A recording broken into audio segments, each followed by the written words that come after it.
Hi, I'm Sophie Jackson, co-publisher and head of strategic content at the Treasury Today Group. And I'm Meg Coates, co-publisher and head of operations at the Treasury Today Group. In September this year, we gathered our European community together for our Women in Treasury Forum in London. We were lucky enough to be joined by fabulous panellists from across the EMEA region as we brought our community together virtually this year.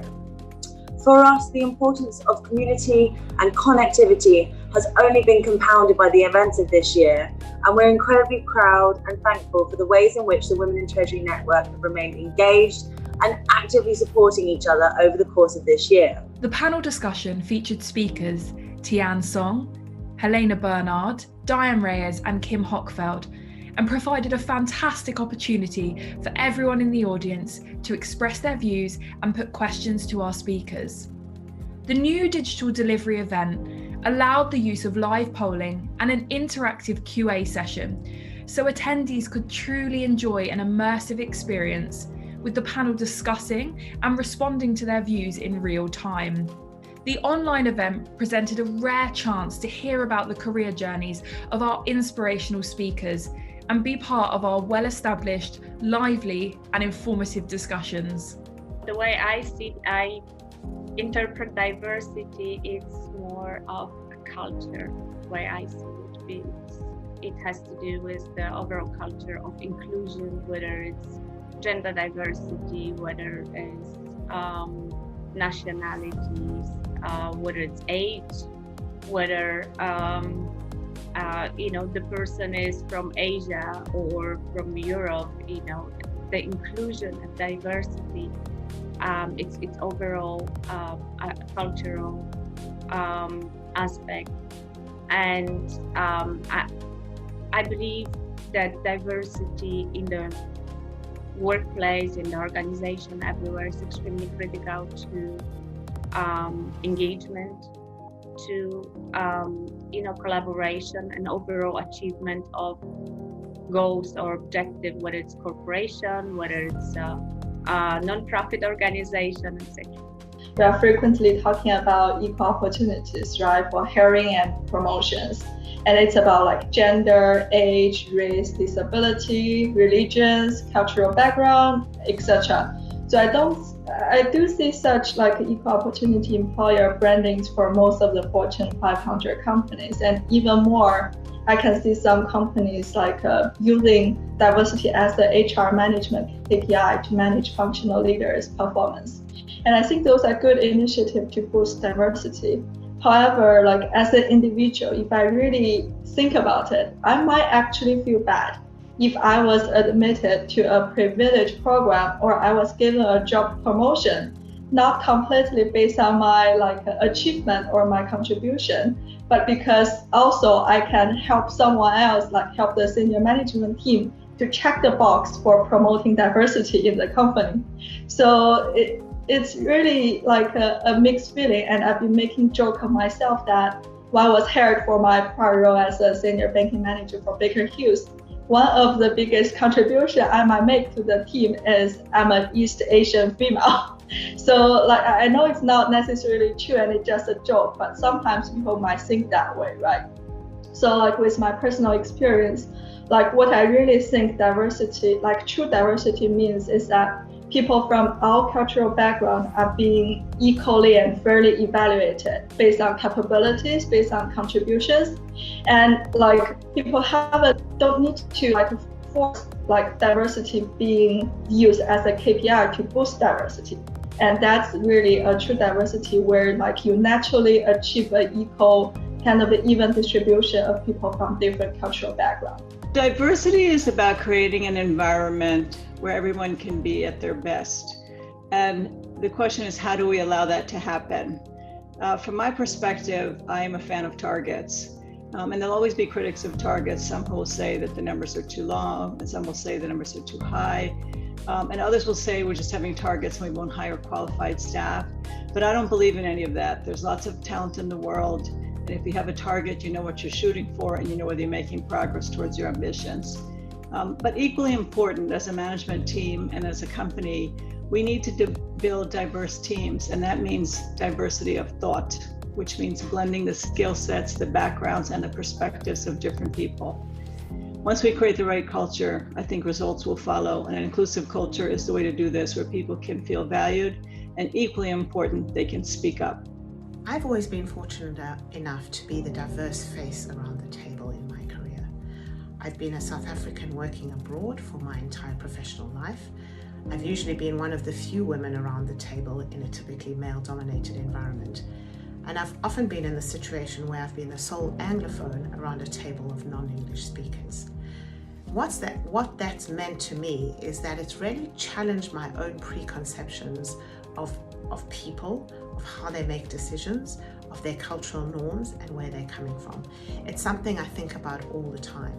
I hope that what it's meant is it's forced me to make better decisions because I'm considering a much broader range of opinions and point of views, and that it's given me a much more inclusive leadership style. I believe those initiatives are extremely important to create awareness and to basically make all of us think and act and take action to ensure that diversity is on top of the board agenda, on top of organizational overall strategy and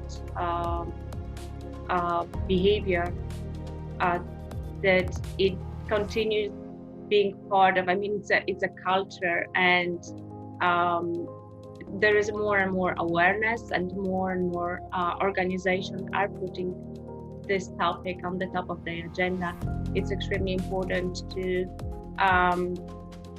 make the diversity inclusion on every day, on people's mind on every single day, and put action around it to ensure that the necessary implementations are in place, and that we don't forget about how critical and important it is.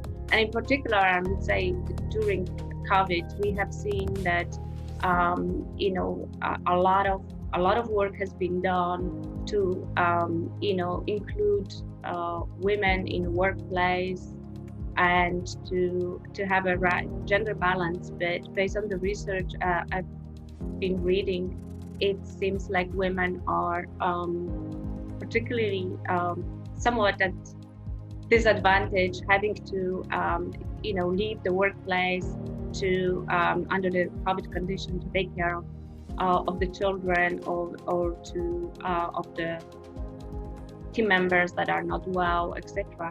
And so it is important to address the diversity and the fact that the work environment should be more flexible to sort of allow flexi hours and working from home, etc. We've all learned that it's possible, and technology is enabling to that. This is a very important initiative because it gives opportunity for women treasurers to network with each other and also encourage women treasurers to do so.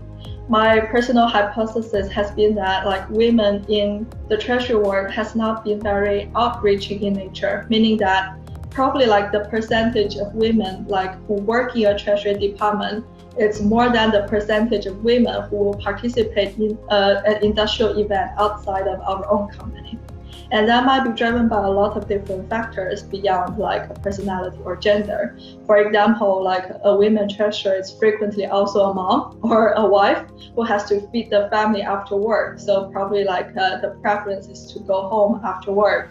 And also possibly a women treasurer might sit more in the internal facing roles versus those jobs that requires a lot of interaction with people beyond our own organization. So I think the Women in Treasury initiative really gives us the opportunity to know other professionals, especially women professionals who share the same career interest, and we can learn best practice and career potentials in other industries. And it also sees how other women are dealing with work and life, because work-life balance is always a harder topic for women. So I'm thrilled to have been involved in the Women in Treasury initiatives from the beginning, and I believe it's an important platform for all of us in the industry to keep not only the conversation going, but current and inclusive, and to share with each other all our perspectives and ideas and to learn from each other. And I think that the conversation's been changing over the years, and we've made some very good progress getting at the root cause of some of the gender diversity issues.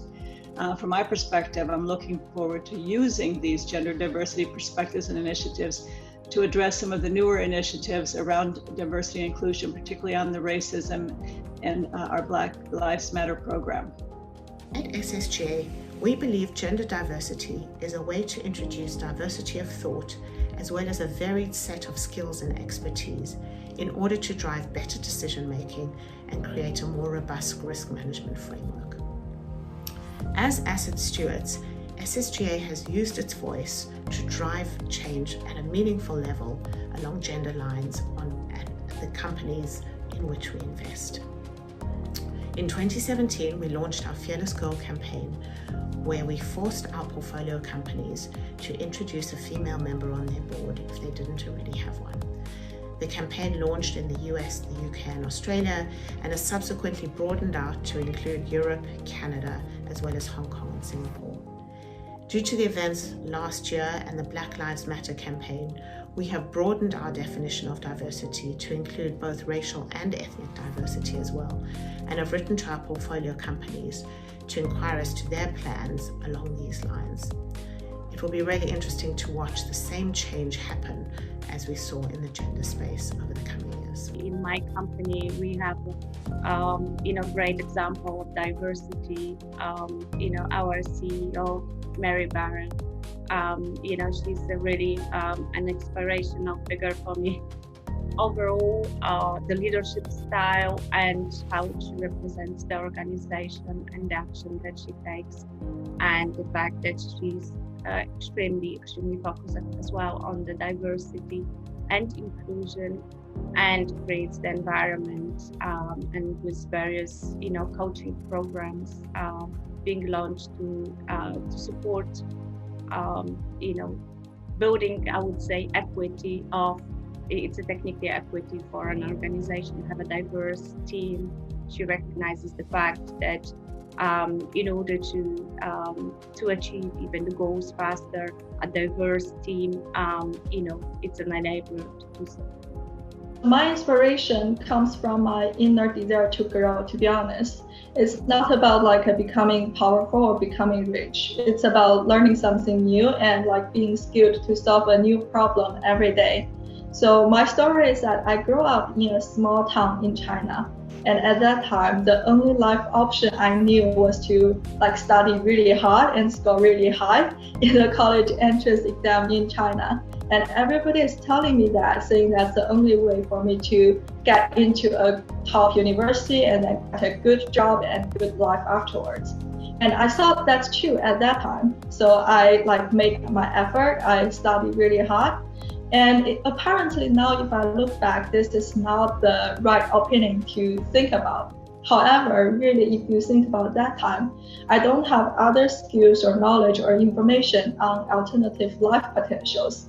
So my decision is really restricted to what I know. So this experience has made me realize that the more you know, knowledge-wise, skill-wise, or information-wise, the wiser you are when you make decisions or give advices to others. So this applies to both professional life and personal life. And this has inspired me to always stay curious and stay hungry to learn things on a continuous basis, because you just never know when a certain element of information or skills is going to become a critical factor for you in your next decision, and how your advices can add value to people around you. My father is my inspiration. He was a career businessman, and he was a father of 7 children, so I'm one of those 7, and he worked the entire time to support his family. And while I was growing up, I felt that I would not want to be like him. I thought he worked too hard. He worked really long days, and he had a very long commute into New York City. And as I grew up and we had these conversations, he would often laugh at me and he said, "Isn't this the daughter that told me she didn't want to commute into the city? And aren't you commuting into New York City? And isn't it the daughter who didn't want to work long hours? Seems to me you're working longer than I am." And what I learned from him is that work ethic was really important, how you applied yourself to what you did, what kind of passion you had in that regard. But I also learned to build my resilience. He showed me never to give up and to keep going. And I have an example where I asked my manager about something really important to me twice, and I had been declined. And I was about to give up, but my persistence said, do it one more time, ask one more time, try to create the better idea, improve your thought process than your ask. And the third time, he actually approved it, much to my surprise, and it reminded me of my father's example. In terms of who's inspired me professionally, I'm going to choose two individuals. The first is Dame Marjorie Scardino, who has the honor of being appointed the first female CEO of a FTSE 100 company. She was appointed into this role at Pearson Group in 1997. It took another 16 years for her to be another first, which was the first female board member of Twitter when she was appointed into that seat after a lot of controversy after their IPO when they had an all-male dominated board. The second person I'm going to nominate as having inspired me professionally is an individual by the name of Dr. Kevin Fong. He trained as an anaesthetist, but he also had an interest in space medicine and branched out into that sphere. He flies with the ambulance service which covers the southeast of England. He's also written a book and he's a TV presenter. And the reason he inspires me is just for the breadth of the experience his career has given him, or that he's sought after, and the passion to which he brings to all of his subjects. And for me, that's always been a guiding light in terms of thinking about my own career path and a multitude of experience that I strive to attain. I want to say a big thank you to our panelists on the days. That's Kim, Diane, Tian Song, and Helena. And to thank everybody who supported the Women in Treasury platform so far. Yes, and thank you to our sponsors, State Street Global Advisors and HSBC, and to our supporters, Citi and BlackRock.